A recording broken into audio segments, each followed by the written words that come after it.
বন্ধুরা, পিঠা একদম রেডি। আসেন খেয়ে দেখি কেমন হয়েছে।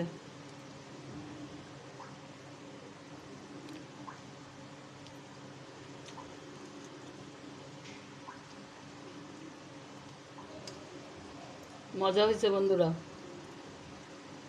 সেই স্বাদ।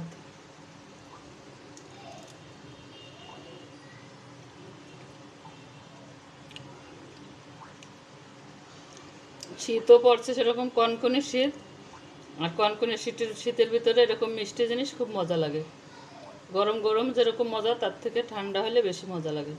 সকালে এই পিঠাটা খেতে বেশি মজা লাগবে।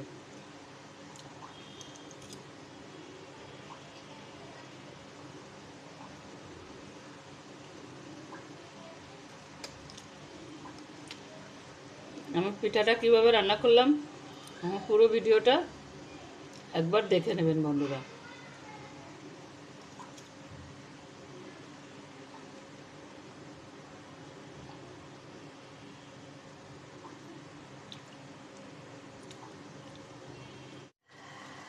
আসসালামু আলাইকুম, নুরনহার কিচেন থেকে আপনাদের সবাইকে স্বাগত। কেমন আছেন বন্ধুরা? বন্ধুরা, এখানে আমি নিয়েছি, আপনারা মনে হয় চিনতে পারছেন, সেই পিঠা।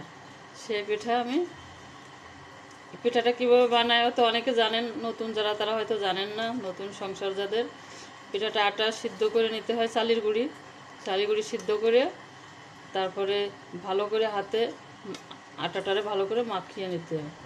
তারপরে চিকন চিকন করে ছড়া বানাতে হয়। ছড়া বানানোর পরে এভাবে কেটে নিতে হয়। পিঁড়ির উপরে হাত দিয়ে এভাবে কাটতে হয়। বন্ধুরা, আমি পিঠাটা কালকে কেটে রাখছিলাম, আজকে রান্না করব।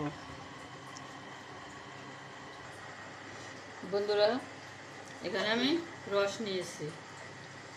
খেজুরের রস থাকলে রস দিয়ে রান্না করবেন। রস যদি না থাকে তাহলে পানি গরম করে তার ভিতরে পাটালি গুড় দিয়ে রসটা বানিয়ে নিতে পারেন। আমি নিয়েছি একটা এলাচ, এক টুকরো দারচিনি, একটা তেজপাতা দিয়ে দেবো।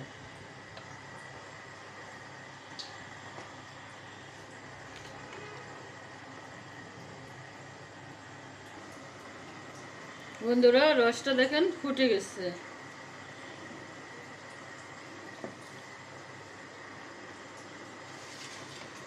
এখানে আমি দুধ ফুটায় রাখছি, দুধটা দিয়ে দেবো।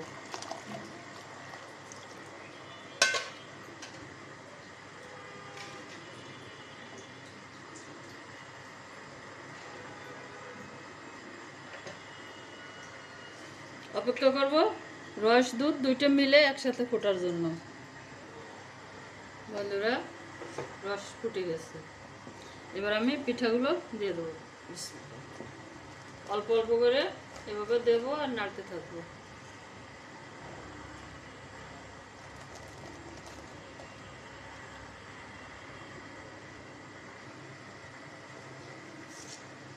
বন্ধুরা, লবণ দিয়ে দেবো। লবণ স্বাদ মতো, পরে আবার টেস্ট করে দেখবো, যদি লবণ লাগে আর একটু লবণ দিয়ে দেবো। বন্ধুরা, দেখেন কি সুন্দর কালার হয়েছে। এই যে দেখেন, পিঠাটাও সিদ্ধ হয়ে গেছে, কিন্তু দেখেন একটু পাতলা আছে। এই পাতলাটা গাঢ় করতে হয় কীভাবে, একটুখানি চাউলের গুঁড়ি পানিতে গুলিয়ে নিচ্ছি। এই চাউলের গুঁড়িটা দিয়ে দেবো। এটা আস্তে আস্তে দিতে হবে আর ঘন ঘন নাড়তে হবে।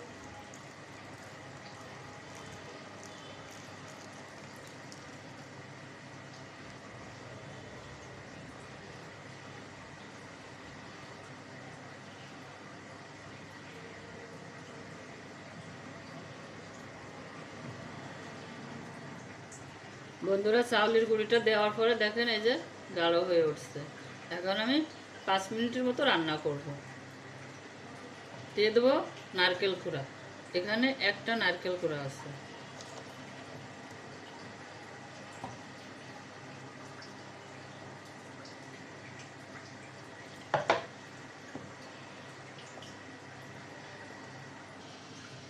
বন্ধুরা, এখন দেখেন কেমন হয়েছে।